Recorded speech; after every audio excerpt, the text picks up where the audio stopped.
তুমি কি জানো পৃথিবীর প্রায় ৯০% মানুষ কখনোই তার প্রকৃত ক্ষমতা চিনতে পারে না।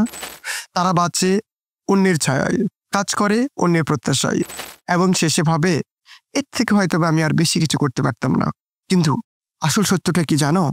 তোমার মধ্যে এমন এক শক্তি আছে যা তুমি কখনোই বিশ্বাস করো না। একটা গল্প বলি। এক স্কুল ছাত্র ছিল যে সবসময় পিছনে বেঞ্চে বসতো। শিক্ষক তাকে সবসময় বলতো, তোমার দ্বারা কিছুই সম্ভব নয়, তুমি কিছুই করতে পারবে না। একদিন সে নিজে একটা ছোট সিদ্ধান্ত নেয়। সে নিজেকে প্রমাণ করবে, কারো জন্য নয়, নিজের জন্য।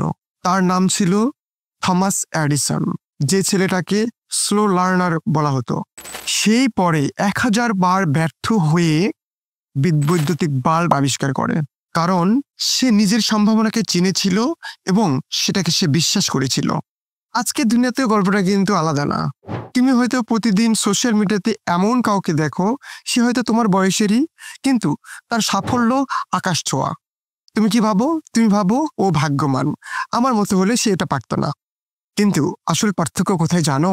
ওরা নিজেদের বিশ্বাস করেছে যখন কেউ তাকে বিশ্বাস করেনি। আর তুমি এখন ভাবছো আমি কি পারবো? আমরা সবাই ভিতরে একটা ভয় বয়ে বেড়াই, ফিয়ার অফ ফেলার। আর এই ভয়টাই আমাদের সম্ভাবনাকে চাপা দেয়। যখন কেউ বলে তুমি পারবে না, তোমার দ্বারা সম্ভব না, ইত্যাদি ইত্যাদি নেগেটিভ কথাগুলো, তখন আমাদের ব্রেন বা আমরা সেটাকে সত্যি সত্যি বিশ্বাস করে নিই। এখানে মস্তিষ্কের একটা খেলা হচ্ছে। মস্তিষ্ক যেই কথাটা বারবার শোনে সেটাকে সে বিশ্বাস করতে শুরু করে। আর এখানেই ৯০% মানুষ হেরে যায়, নিজের সাথে যুদ্ধ শুরু হওয়ার আগেই। তুমি হয়তো বা জানো না যে একজন সুস্থ স্বাভাবিক মানুষ প্রতিদিন তার মস্তিষ্কের মাত্র 10% ব্যবহার করে, বাকি ৯০% সম্ভাবনা ঘুমিয়ে থাকে। তুমি যদি আজ শুধু আমি পারবো, আমার দ্বারাই সম্ভব, আমি যদি না পারি তাহলে কেউ পারবে না, আমি পারবো, আমাকে পারতেই হবে, এই মাইন্ডসেটটাকে ধারণ করো, তাহলে তোমার ভিতরের ঘুমন্ত ক্ষমতা আবার নতুন করে জেগে উঠবে, পুনরুজ্জীবিত হবে।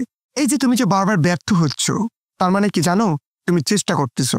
আর এই জিনিসটাই ৯০% মানুষ থেকে তোমাকে আলাদা করে।